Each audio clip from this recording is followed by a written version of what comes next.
Hey, what's up, guys? Welcome into Good Morning Lambeau. My name is Clayton. You can check us out on packernet.com. Find me on Twitter at Packers_access. You can email us, PackersTotalAccess@gmail.com. You can text us 865-658-5824. Joined alongside Tim in Green Bay, here to talk some Green Bay Packers.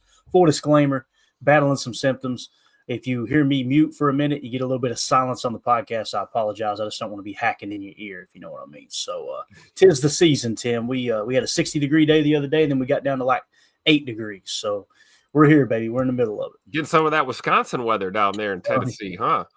That's a fact, dude. That's a fact. We got a bunch of stuff we're going to cover today. We're going to finish up, wrap up there on Twitter with some of the stuff that we uncovered with the film study. We're going to be doing Chalk Talk tonight if I can get it ready. If not, we'll roll it into tomorrow. The plan is to have it ready tonight. I don't see it being a problem, but I think we got 23 plays. So only 23. That's good. Yeah. We're going to go out with a bang this year, Tim. That's the way that works. So let's get this party kicked off by jumping into our Patreon group and seeing what those knuckleheads have to say over there. All right. Well, first of all, I want to give a shout out to CJN for sharing this graphic, just talking about the division winners. That was really cool. Nebraska Rev says, I know this came up on the show and I was rewatching the Bears game and saw that in the third quarter, McDuffie was wearing the green dot. Didn't see that coming. Me neither. And then he went on to say, Wilson is also wearing a green dot. Does that mean McDuffie and Wilson can't be on the field at the same time with green dot helmets? That is correct. And that's an explanation that we didn't really talk about, Tim, is if, when one is on the field and the other isn't, right, that explains how Edgerrin Cooper had the most snaps of any linebacker, but the other two guys were wearing the green dots. And also that explains on that last play why Eric Wilson was on the field, not Edgerrin Cooper, when you were in your dime package. You guys will rarely hear us talk about dime. Dime is 6 DBs, 1 linebacker. So that explains everything. Still don't have to like it, but that explains what happened on that last play. So, again, I didn't see that coming. How about you, man? Eric Wilson and McDuffie splitting that green dot responsibility. I'm not going to say I saw it coming, but it does make sense because we talked about, Coop having all of the tangible assets you want in a young linebacker. But he's a rookie, and that shows by the fact that, hey, we're not gonna give him all this responsibility just yet. We need to turn him loose, let him be out there for the bulk of the snaps, and just do what he does best, which is go out there and make a play, right?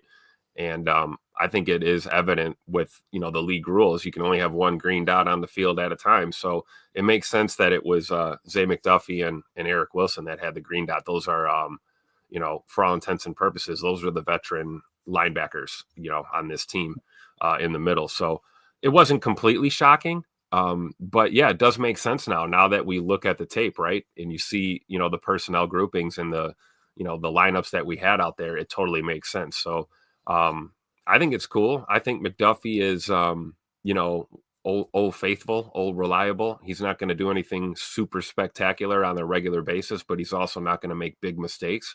So that's kind of a guy you want, coordinating that offense, being that Quay Walker is not in the fold right now. So I think it's a good thing. And that may be how we have to rotate in Philly, right? It might be more of the same. It might be, McDuffie and Wilson with the green dot on defense. Yep.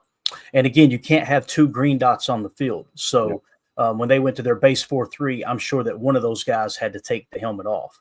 So they had to change to a non-green dot helmet, which, it sounds silly, but that is a bit of an inconvenience. And I will say this, I'll say the quiet part out loud here. It's just kind of odd that you're going above and beyond to not let Edgerrin wear the green dot. They really want him thinking freely. It's obvious. They don't want him to have to even think about it. You think it's because we had to throw the green dot on Quay relatively early, and we kind of saw how – Could be. Yeah. Kind of learned your lesson, right? Yep. That makes sense. That does make a lot of sense for sure. And again, thank you to Nebraska Rev and I think it was CJN in our Patreon group. Appreciate the message. If you guys want to join our Patreon group, just scan the QR code in the upper right. That'll send you to patreon.com/Packer Fan Total Access. And you can join one of our 3 tiers that gets you entered into the contest with the giveaways. And also it's a way for you to support the stream. It also gives you access to multiple chats. We appreciate everybody in there. And we will be doing a giveaway this weekend during the post-game show, I should say. After the Eagles game, we're going to be giving away an autographed picture. And it's of the blocked field goal with the first matchup between the Packers and the Bears, signed by Carl Brooks, who blocked the field goal. donated by Trevor Anderson. And it says the block, got the date, Carl Brooks signed it. Really cool piece of memorabilia. So if you're a member on YouTube or you're a member of our Patreon group, in one of those 3 tiers on Patreon, we will put you on the Larry McCarron Pinky Wheel and spin that sucker and give that away to one lucky listener / viewer. So appreciate everybody supporting us there on Patreon and as YouTube members. All right, let's keep it moving, Tim. Let's move on to Twitter. We kind of talked about we're going to hit on some of this stuff yesterday. We ran out of time. We're going to keep this episode kind of short today, guys. I've got a couple appointments I got to make. So we got to get that done. And yeah, so we'll be back tonight though for sure. Hopefully for Chalk Talk if we get it ready there. So all right. TJ Slaton, we've kind of talked about him a little bit this year, Tim. Let me see if I can make this a little bit larger for you guys, make it a little easier to see. We've talked. I got to hit it, Clay. I mean, you said TJ Slaton, so I got to. Here's the guy. Exactly. Listen, TJ, man, we've monitored him all year long. And the one thing that popped after about, 4 or 5 weeks, about a quarter of the season was, man, his pressure percentage is better than Kenny's, right? And when you turn on the tape, you see Kenny playing one tech a lot, right? But here's the thing. Anytime that TJ Slaton's in the game, I don't think I've seen one snap this year where he's played a 3 tech. He's always in a 1 or a shade, which means it's a 0 or the outside shoulder of the center, right? So you kind of play in that nose tackle. So their positions are pretty comparable in what they were asked to do this year, right? And the fact that TJ Slaton finished the year with a higher pressure percentage than Kenny, and he also was very, very comparable to the run stops. Really impressive. Here's the tweet I put out. And again, guys, I'm not trying to promote my Twitter when I do this. We used to do show notes, and I would make notes on a pad and try to stay organized. I found, you know what, if I just tweet this stuff out, then I can just share the screen and the notes are right here. So please don't. The internet is forever, right, Clay? Exactly. And you're keeping receivables on yourself, right? Exactly. I think that's important. Me personally. I do that once in a while. I'll scroll back a couple of years on the timeline and look at some of the crazy things I said. Right. Yeah, exactly. All right. So here's the tweet. I said, TJ is set to hit free agency this year. I'm sure many disagree, but I would like to see him back if his market isn't overpriced. Far fewer snaps than Kenny, yet still, here are the stats, okay? Playtime. Kenny Clark played 62.6% of the snaps. TJ Slaton played 38.4% of the snaps. So almost half the snaps that Kenny played, right? His pressure percentage was 2% higher than Kenny's at 8.8%. Kenny's was at 6.8%. All right. Now keep in mind, they play that same predominantly. They played that 1 tech. Now there was times you were in a nickel where Kenny would actually fan out wide and they would show that wide look, right? Where you'd have your 2 wide 9s and you'd also have the defensive tackles on either a 3 or a 4 tech look, right? So that's something that when you take that into consideration, the reason I mentioned those different techniques that the defensive line may have called with Kenny and with TJ's numbers should be significantly lower with pressure percentage than Kenny's. Kenny's was in far more often on pass rushing downs as opposed to TJ, who was playing a lot of run stopping downs. Okay. So again, 2% higher there. On run stops, Kenny has 4 more run stops than TJ Slaton at 28 to his 24. But again, he played almost twice as many snaps. So this isn't to necessarily dog Kenny. That's not the goal here. Please don't take it that way. It's that TJ Slaton has done more than his job that was asked of him, Tim. So again, when he hits the market, there may be a market there for him if somebody offers him, $7 million per. I'm not suggesting we should do that, right? But if that market is somewhere around what his cap hit is this year, which I think he's sitting at like $3 million on his final year of his deal here, I'm all about bringing TJ Slaton back for a decent price. Really, anything less than $5 million, I wouldn't buck on. I'd like to keep it right around 3 if we could, but as you can see here on this play against the Bears, man, watch him in the middle. Here's a 1 tech. That's what we mean in between the guards. Look at this. I mean, he's just a menace, dude. And he's done it. He's done it pretty much all year. He's just had limited snaps. Yep. I agree. I mean, David in the chat said at this point, Slaton is more valuable than Kenny. And it seems like, oh, wow, that's kind of harsh, but it could be true. I mean, it depends on how you look at it. Like you said, passing downs, pass rushing versus, the run fits. But I think Kenny's held his own pretty good against the run this year too. But you're looking at the age, right? You're seeing the kind of the shift with those D linemen. And I would think there's some merit in that statement that, when you're looking at valuable players on your team, obviously Kenny Clark is the dude. We extended him.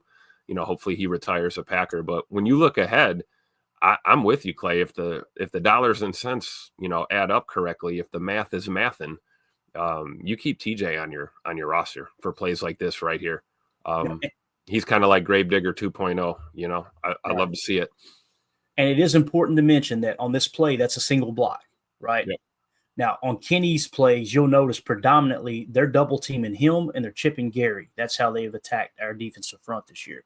Yep. So when Kenny is double teamed, it seems like the way Hafley's approaching that is, Kenny, when you get double teamed, don't just get caught rushing up the field trying to beat that double team. Throw that into a touch spy and watch the quarterback try to take away a throwing lane. So that's going to drop down his pressure percentage significantly. So we need to put that out there. And this specific play here, this isn't the only one. We could watch his entire highlight reel. I don't want to make the whole show about TJ Slaton, but this is just a good example. You've got to put it into context. It is a single block, but boy, oh boy, did he blow that play up, man. So again, that'll make Chalk Talk tonight. We'll break down the entire call and all that good stuff at 7 p.m. Central if we can get that clip ready to go. So again, just want to show some love to TJ Slaton, man.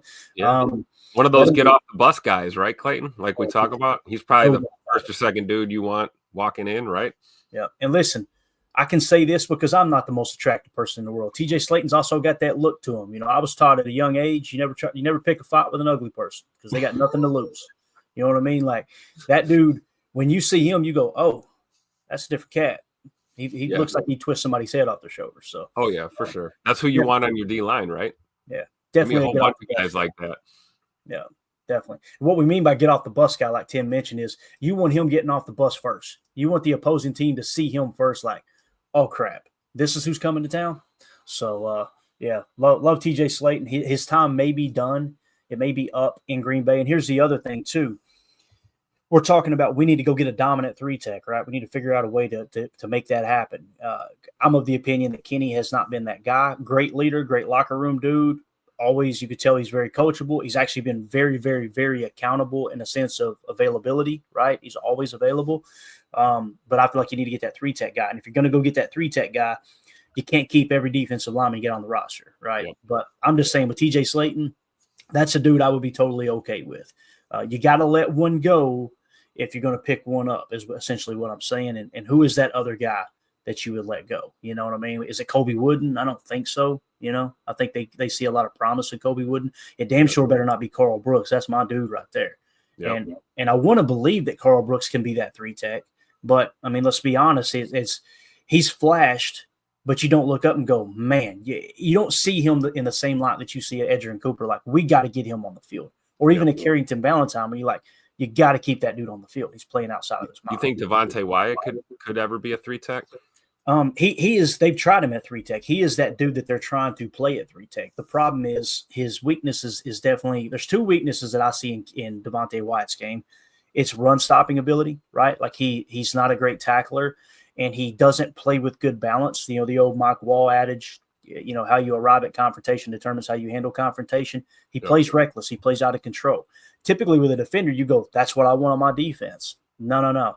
There's so many times we've watched him wash other defenders out of the play because even in his pass rush, he just kind of turns it loose. And the next thing you know, he's in someone else's rush lane. Now you're looking up going, how in the hell is there a 7-yard space for a quarterback to scramble? Well, that's because Devontae Wyatt took half the line out. Again, he's a wrecking ball. He's got pass rush ability, but it's just he's a linebacker trapped in a defensive tackle's body, basically. Right. Like if he was playing a wide 9, hey, turn it loose out there, dude. Yeah. But I promise you, if you turn it loose at a wide 9, you're going to look up from time to time and go, well, crap, he didn't set the edge, right? It's just I'm not saying he can't, Tim. I think he's got all the physical tools. It's just I haven't seen it yet. And here's the thing. If you go out and you get just a BA 3-tech this offseason, right, and he's the 3-tech of the future, and Devontae Wyatt emerges that, guess what? Now you got 2. Right. That's a heck of a problem to have, Yeah. Kind of how I feel about slot corner. Like you talk about bringing a slot corner in. It's like, hey, maybe Bullard is that guy. But in the meantime, let's add some depth and see what happens. Yep. Try to find the next elite one for sure. Yep. And it's why that I'm team trade back every year. Like I'm team trade out of the first round, and take multiple swings in the second and third round. That's Yeah, I don't know. That's just kind of how I'd look at it. Mrs. Green said, best advice of all time, Clayton. I'm not sure what she's talking about. I'm scared. I don't remember half of what I say, Tim. I'm afraid she's being sarcastic. I'm in trouble right now. We'll see if we can figure out what she's talking about there. Hopefully I didn't say something too inappropriate. Let's see here. Tucker Kraft, I say, continues to improve on his run blocking. This dude's going to be a machine. Watch Tucker Kraft right here. Okay, he's lined up as your traditional tight end. He's playing Y in this set. You're going to see Jaden Reed motion across. Let me go slow motion so you guys can really. As a matter of fact, I think I slowed it down already. Yeah, look at Tucker come across. Watch his backer. Bang! Look at that seal, dude. He made that. We talk about the patience of Josh Jacobs as a runner, right? Mm-hmm. To be patient enough not to, allow this play to develop. Look at him sneaking right in there on that left shoulder of Tuck Norris. What a great block. And it'd be real easy as Tucker to try to get too caught up in the mechanics because this isn't like a great mechanical block. But he knows, I got to get skinny in this hole. Let me just get this dude out of here, right? And he knows Josh Jacobs is going to be right behind him in his hip pocket. Again, I showed a couple of these plays. You'll probably see another one here in a minute. Tucker did this all game long, man. His blocking is getting so much better. So much better. Absolutely. Again, we found out what the missus meant. She said, never fight an ugly person. They got nothing to lose. She's making T-shirts right now. Yeah, I heard that as a kid, and I went, I'm just a dumb redneck 8-year-old, but that makes a lot of sense. So that dude ain't worried about getting that nose split, I promise you. He's already uglier than a – we'll keep that to ourselves. So, again, Tucker Kraft doing a heck of a job blocking this year. Really cool to see him. That's not an ugly guy. That's a handsome devil right there. Good old Tuck Norris. Proud that he's a Packer. Exactly. So Keisean Nixon, another guy that we've talked about a lot this year. If there's one thing, you typically at the end of the year, I like to try to make a couple of notes and go, okay, here's what we learned this year, right? I try to go into the season with about 10 questions. All right, we're going to get the answer to this, and this, and then try to answer them as we go. And then in the offseason, I go, here's the questions that I have, or what did we learn from this past year? One of the things I learned this year is Keisean Nixon is a much better outside corner than he is a slot corner. Now, does that mean that he's a great outside corner? I'm not saying that. I think if I had to label him, poor, average, above average, good, very good, great, elite, all those things we talk about, I would say that Keisean Nixon is a good outside corner. I could see how someone would say he's above average. I don't see how someone could say he's very good, but I would put him in that good category, hovering between above average and good. And when you look at $3 million cap hit, which jumps to $6 million next year, and we know you could be out of that contract in another year, so you really got to kind of throw the cap hit out the window just for allocation purposes, accounting, if you will.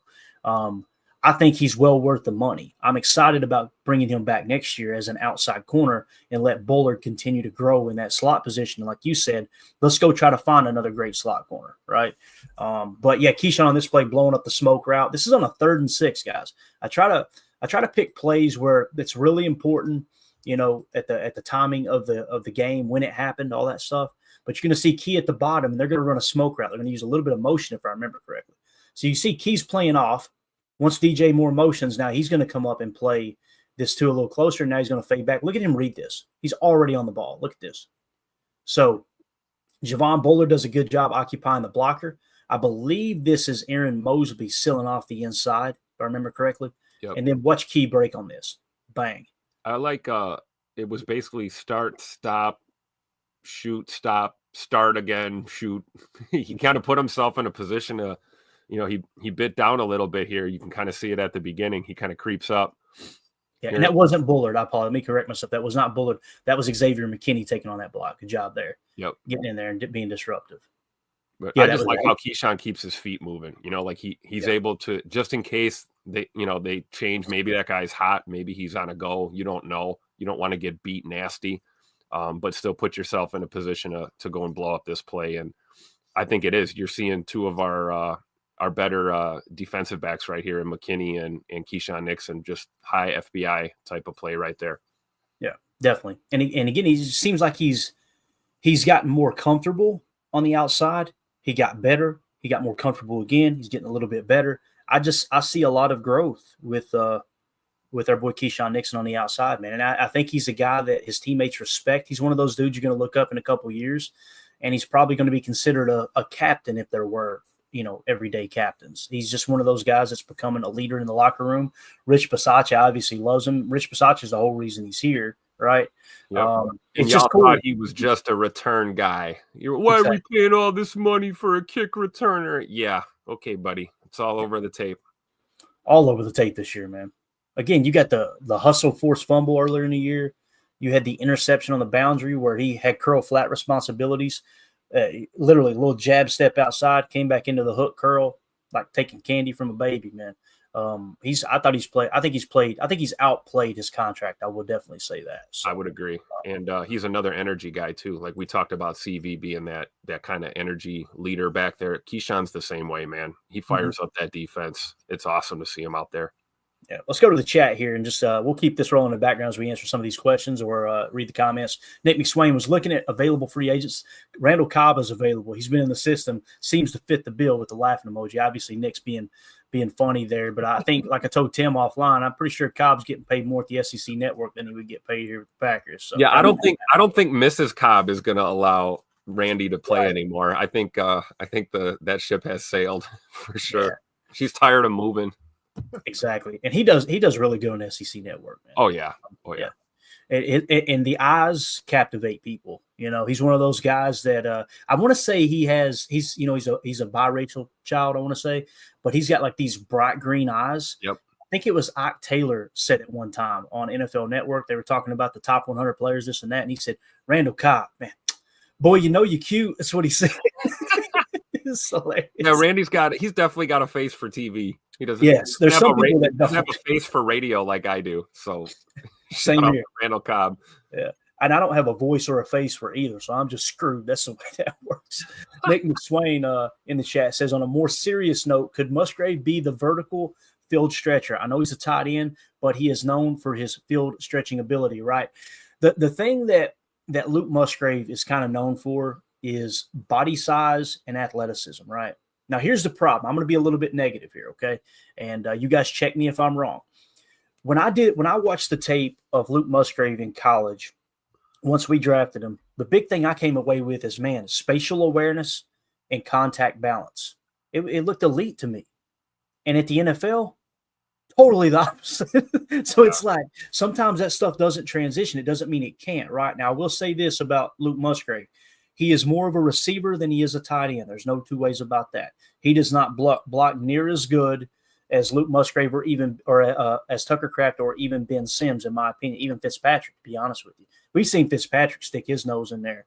Those dudes are dogs. They're war dogs. They're in there to hurt people blocking, right? Do you think that kind of makes sense with what Nick's saying? Like, could we just look at, since Scoot is out, do we look at Musgrave as just a receiver and we run Patrick, Sims, and Tuck Norris as our tight ends? That's the thing that bothered me about the whole answer of putting Watson out there, knowing he was banged up, was, well, we'll just get him a couple reps and we need an extra receiver because Dobby's down.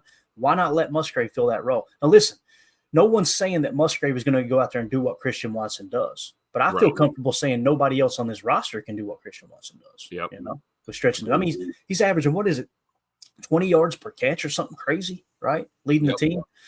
So and I don't think Nick's saying this, but I wouldn't see Musgrave as filling that entire void from Christian Watson, but he can definitely be a body. And here's the thing, a big-bodied receiver that once he does get that spatial awareness back at that college level and that contact balance, being able to make those contested catches. Now, I'm sitting here, I don't want to say I'm dogging him, but I'm definitely not speaking in this bright, glowing light on Luke Musgrave. And he made a hell of a catch on Sunday. So you got to take that into consideration, albeit the officials tried to take that from the Packers, but that's a story for another day. King Tron in the chat says, morning, boys, nervous for Philly, but excited at the prospect of shocking a lot of haters. I completely understand what you're saying, King Tron. Tim, I have zero nerves whatsoever. I'm going into this game. There's nobody on the face of the earth expecting us to win this game. We're playing with the house's money, much like Dallas last year, right? So, and here's the thing, you're still going to be battling injuries. I don't feel comfortable saying all whatever they were. I think I've got them wrote down here. All five of those guys, Jair Alexander, Evan Williams, linebacker Quay Walker, wide receiver Romeo Dobbs, and Zane Anderson. I don't think that all of those guys are going to be available. Obviously, Alexander's not going to be available, but I don't even think the other four are going to be available. I'm not feeling great about Evan Williams playing either. Yeah, after what LaFleur said, right? Which we'll talk about that here in a second. Fingers crossed for Quay Walker, though, possibly. Yeah, I feel a lot better with Zane, Romeo, and Quay. If I had to pick one of those other four that I didn't think would play, it would probably be Evan Williams. And if that's the case, it sucks because we all love Evan. We think Evan's a great player, and I want him out there.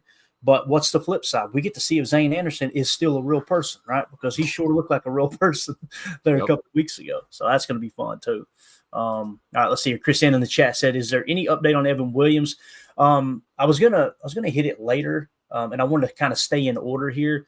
Matt essentially gave a little bit of an update, and it's like they're going to see where he's at.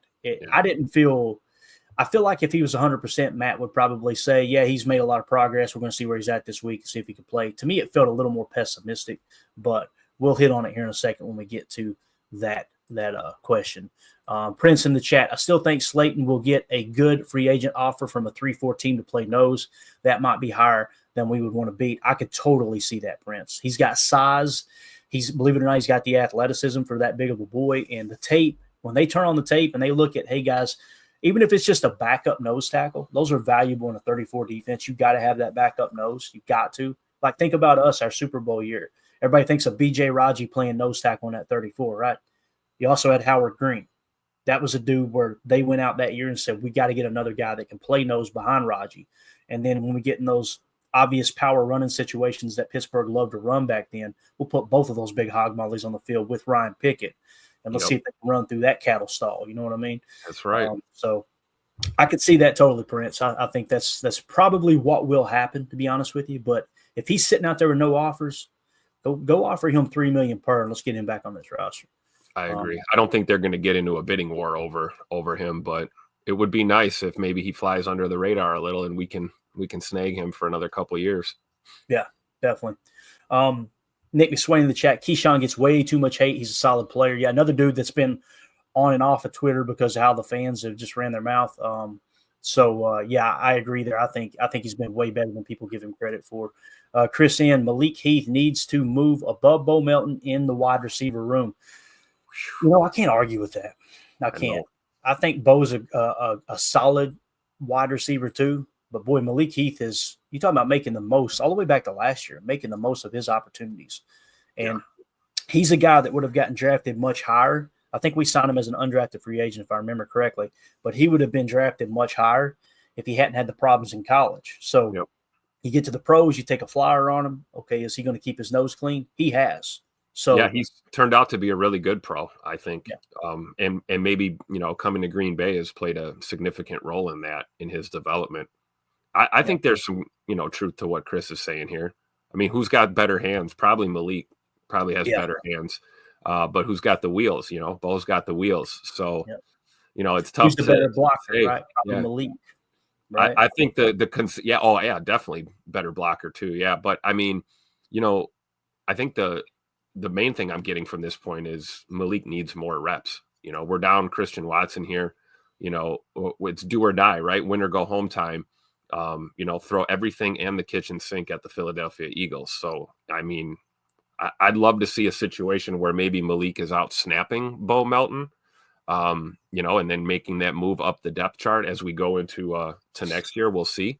But I want to see Malik Heath in this game on Sunday for sure. Absolutely. Yeah. Let's see, number one Packer fan, then we'll get back to Twitter here real quick. We'll go rapid fire. There is no nerves on my end. This is the NFL, and all it takes is one play to change the momentum one way or the other. If you don't believe that, go look at that punt return for a touchdown the other day, right? Yes, sir. That play right there changed everything. So Jaden Reed making it a great adjustment on this underthrown ball. I said, thank God he did, because the official sure wasn't going to throw the flag when the defender committing pass interference. So this play right here, man, is a lot of fun to watch. Watch Jaden Reed make the adjustment on this ball. I think I slowed it down. Yeah. So obviously Malik getting hit as he let it go. Look at the defender. Let's just grab the receiver and not even get hit with a flag. Official right there, right? Thank God he caught it, because if it had hit the ground, you're going to hear me cussing. That would have been all over my Twitter feed. I promise you that. Hey, Jordan loves throwing that ball too, right? I mean, F it, Jaden's down there somewhere, right? We've had this conversation. I just love the trust that these quarterbacks have in. It seems like, especially Reed, like they see Bird streaking across the the formation. They're going to let it go, especially with pressure in your face. I think Malik did a good job of just standing tall in there and delivering that football. Yeah. But yeah, I mean, it's underthrown because he couldn't really step into it. Right. But boy, does that make you nervous seeing a floater dropped into triple coverage like that. And I know the Jaden Reed by Reed to adjust, like you said, though, to make that catch. I know the Jaden Reed like drops have been an issue. Like people have talked about that. They've been very vocal, but you've got plays like this almost every week too. Yeah. Like I showed one earlier in the year, the one-handed grab on the sideline. Like remember the throw and catch in Pittsburgh last year. Yeah. I mean, it's like the ones you think he should catch, he drops, and then the ones that look impossible, he comes up with. With his frame, you don't expect him to be a contested catch guy, but man, he does pretty damn good with it. He really does. Yep. I think it's his skills at tracking the ball, which would explain why we use him in the return game as well. You know, like he's just got the ability when that ball's in the air, he's able to get his head around and track that ball no matter where he is on the field. Yeah. Next tweet, one position that the Packers don't even need to look at this offseason is running back. Chris Brooks has played so well being the third string back. Jacobs, Wilson, Brooks, and a healthy Lloyd looks really good for 2025. This is a Chris Brooks run here. And again, we'll hit all this in great detail tonight on Chalk Talk. Just want to kind of give you guys a sample. You see that fake there to Jaden Reed and Chris Brooks off to the races here, man. Great run. Now, let's roll it back, and I want you to key in on Tucker Kraft this time. See Tucker right here? Watch this. Bang. Once again. The on a back master. Telling you, dude, that Tucker Kraft's game has went to the next level. So well-rounded. Look at this block again on a backer. Dig that backer out. If he doesn't make that block, this play doesn't happen. And this is an explosive play of like 23 yards or something. So Tucker Kraft as much as Chris Brooks, but Chris Brooks with the patience.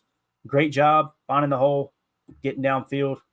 It's going to be fun watching these running backs play together for quite some time, man. It really is. Yeah, this is kind of like what I talked about last night on the show. Is like, you see runs like this, it's like, man, hand that ball off to Chris Brooks now. The hell with this, using him as a blocker or, you know, sending him on these checkdowns or these leaks. He can run the football, man. What an absolute steal of a player right here to bring into Green Bay. When we had such high hopes for Marshawn Lloyd and we lost him, it's a blessing to have a guy like Chris Brooks on your roster. Yeah. What's Sean Ryan here, man? I want you guys to key in on Sean Ryan, right guard. He's all over the tape here lately. Watch, he's going to pull, right? And look at this. You're going to bang, right? Guy tries to go low. Now, watch Sean at the end of this. Pancake, right? Dude went low. Watch Sean kind of smack him away, right? You're like, that's right, little boy. You see him flick his hand at him like, look, there it was again. You see him get up off the ground. Get up off the ground. What are you doing? I love it. Sean Ryan's becoming an enforcer. You know what's crazy is he's like the nicest dude on earth off the football field. He's like a big teddy bear, right? But man, when he puts the pads on and he steps on that in between the lines, he's a menace, dude. He's an absolute menace. The piss is hot with that one for sure. No doubt. Let's be negative for a minute. I said, let's be miserable together. If I have to watch it, so do y'all with the crazy emoji here. This is the fourth down run here, okay? 4th and 3. This is what we came out with. Little yo-yo. Now, check this out. You'll notice the safety jumps in the box. We'll break it down in great detail tonight on Chalk Talk, 7 p.m. Central. You see him jump into the box. And what typically happens is on this yo-yo or this zipper motion, right, they usually stay put and then you catch them off guard. Watch, I think that's Brisker, I believe, whoever it is, number 6, jumps back out to his rush lane and the play's over. There's nothing that Bo can do here. He could try to seal it, but Brisker already has the beat on it. He read it like, I'm telling you, man, it's not fooling anyone. So, again, 4th and 3, and look at how this play. I seen people bashing Reed. Well, Reed will never get there. You gotta get Reed.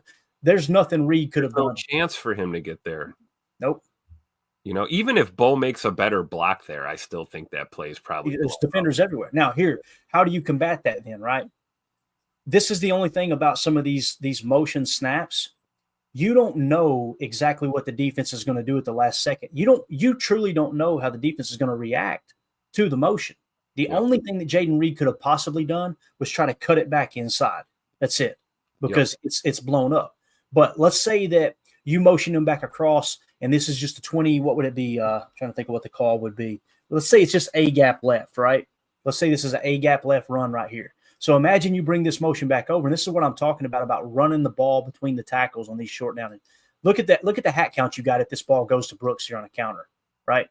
Like Wilson, you like your chances a lot better right here, even if it's A gap right or left. You like your chances of getting 3 yards because everybody's moving with the motion. You just got to stop giving the ball to the end arounds for a bit, man. And again, I don't think this is anything Matt LaFleur doesn't know. This aspect of the game made me think, like, were they trying to put as many jet motions on tape as possible here the last week of the season so they can go in the opposite direction with these inside runs with the jet motion moving forward? It could be that. I doubt it. You guys notice, you can hear it in my voice. I'm reaching for stuff, like trying to make sense of it. I hate the play call. I hate it. We said it all year long. I don't hate the jet sweeps. I hate them on 4th and short or inside the 5. It makes no sense. Like, play the numbers game. Yeah, absolutely. You can see on that angle right there, Tim. Not to harp on it, but look how far Emmanuel Wilson gets through this line. Yeah, that's a first down if you hand that ball off. Yeah, it's just tough. I don't want to harp on it too much, but I wanted to mention it because. But I think there's some truth to what you're saying. Maybe Matt wants this on tape, and then we're going to see some flyers against the Eagles, but they're probably all going to be decoys. We're probably not handing that ball to Reed in that situation. Maybe we are doing the old 360 spin and the handoff, for the inside run. We always talked about that illusion of complexity. I think Matt's kind of leaned more into the complexity part, and it's not an illusion. We're actually doing too many complicated things there on short yardage situations when you should just, hammer that inside run. And, hopefully things change, but I don't know. We'll see. As Nick says in the chat, I'd bet we see some fake jet sweeps on Sunday. I think that's what he's setting up. I really do. Man. And again, if you don't go to the jet sweep occasionally, then that motion does nothing. But once you see a team keying in on the motion, and here's the other thing, like they're going in as a coaching staff watching the other team's tape, right? And they're seeing whether or not they're biting on the motion or not. If they're biting on the motion, then, hey, let's make sure that our calls are really centered around giving the ball to the running back on those motions, right? If they're ignoring the motion, let's give it to them on the jet sweep, right? So maybe they seen something in Chicago's game plan or, previous tape that, hey, man, they're ignoring the jet sweeps. And then, of course, Chicago sees us going, hey, they're going to give it on the jet sweep because look at our tape, because you've got a self-scouting department in your team as well that's watching your tape going, here's how you're being vulnerable both offensively and defensively. So it could have been one of those things. Try and add an option into that.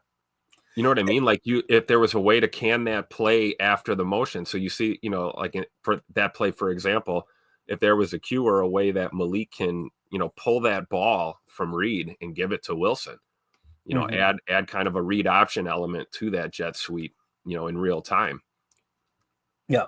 And that's the problem is you can't really do that because everybody, think of it. He's already motioning across. You didn't see Brisker jump out to that C gap until he cleared. It's too late anyway. Yeah.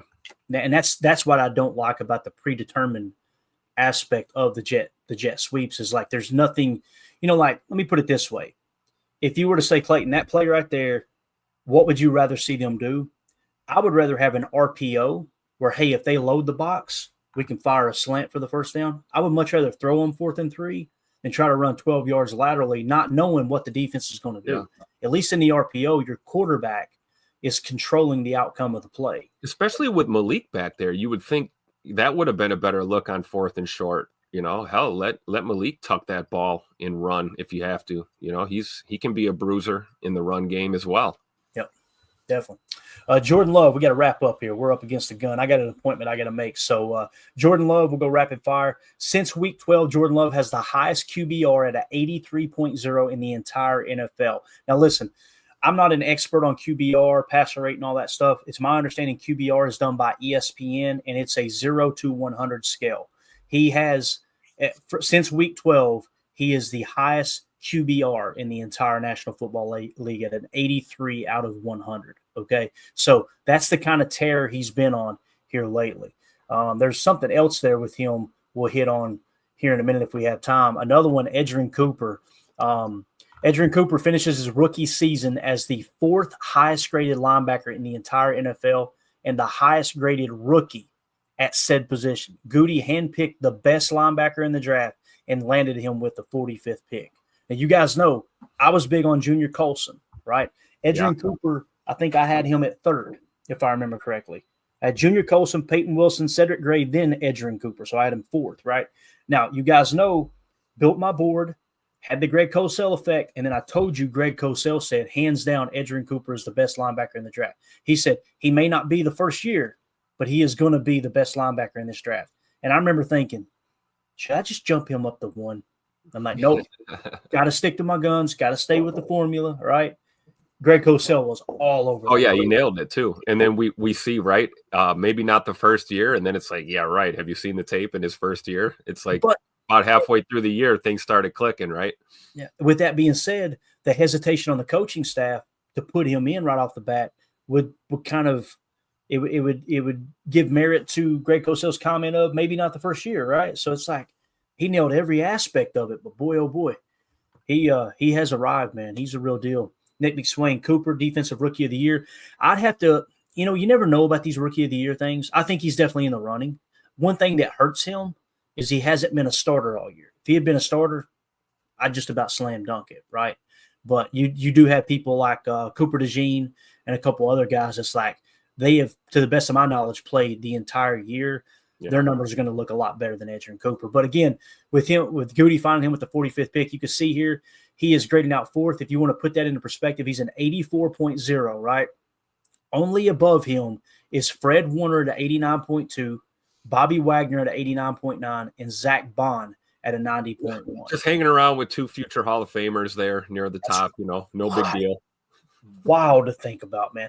Imagine this, Tim.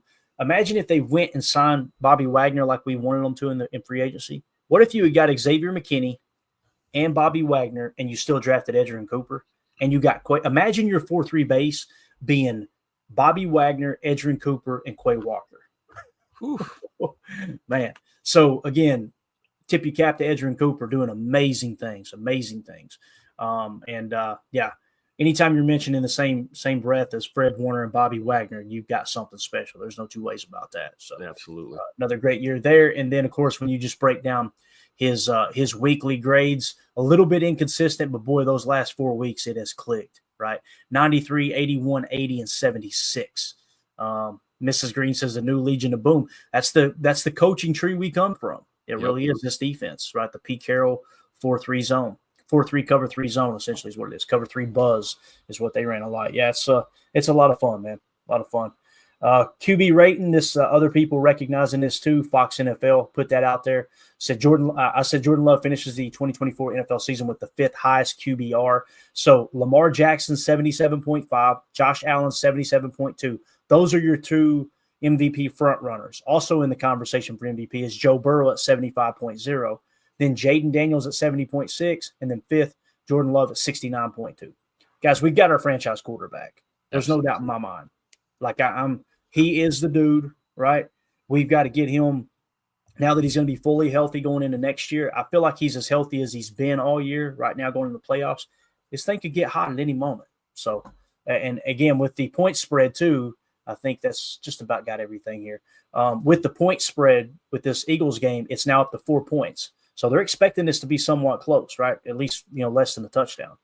So we'll see how that shakes out. Why don't we come back later if we have time? We're just about done. I wanted to show that Tucker Kraft catch. We'll just roll it real quick. We talked about his blocking. Watch Tucker Kraft on this catch right here, guys. The hands are there too. He is officially a complete tight end, Tim.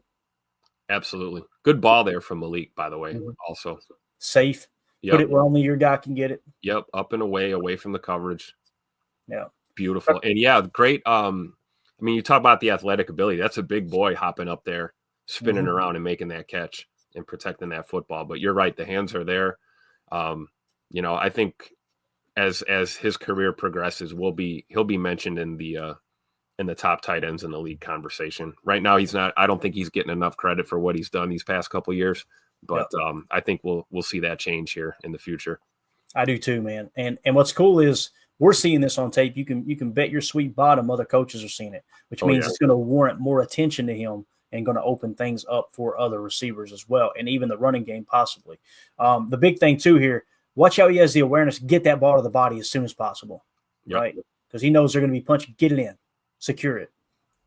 My man's taking a huge step this year, man. I'm excited for Tucker Kraft. And here's that Evan Williams update. We'll hit real quick and we'll wrap up before my wife kills me. We got to be at the lawyer's office. No, we're not getting divorced. Okay, everybody calm down. We got to be at the lawyer's office in about an hour. Evan Williams update from Matt LaFleur. This was Matt Schneidman had tweeted this out. LaFleur today on Williams, quote, well, until he gets out there, I'd say he's questionable until he proves otherwise. I think he's moving around a little bit better, but we've got to play it through the week, and then I can give you a better answer towards the end of the week. So that whole he's moving around a little bit better, Tim, that makes me. Yeah. In other words, he's on the bike. He's, with the rehab group. I'm not going to dismiss what Matt's saying because there could be truth to it. We could wake up on Friday morning and get great news. Who the hell knows? But I don't think he sounded super optimistic there at all, really. Yeah, and here's the other factor, right? If the players agree, you're looking up going, this is probably the last game of the season, boys. If you can get out there, let's get out there. That's a real thing too. It really is, right? Well, I believe it for sure. Unlike last week, we're going, don't risk it. Risk it. This is the week you lay it all on the line, right? Because there is no tomorrow, right? It's not promised. And I would gladly take an 80% Evan Williams out there playing football for us. So we'll see how it goes. Yeah, definitely. All right, guys, we got to run. Sorry to end so abruptly, but got to go take care of some stuff today. We'll be back tonight. If I have time, I will get Chalk Talk ready for everyone. And we'll come back in here and break down the tape. And I think we got, like I said, 23 plays. It'll be a lot of fun. And then we'll jump immediately into tomorrow morning for Good Morning Lambeau. We'll jump into Packers-Eagles preview, show you what they're good at, show you what I want to say bad. They're not really bad at anything, to be honest with you, but we'll show you some of the weak spots in their team and kind of get you guys set for that 4:30 or 3:30 Central kickoff on Sunday there in Philly. So, Tim, thank you for your time, bud. Appreciate you, man. Thanks for having me, as always, Clay. All right, buddy. Everybody have a great day. As always, it's going to be the change we want to see in the world. Go Packers. And we go. We out. Bye, guys.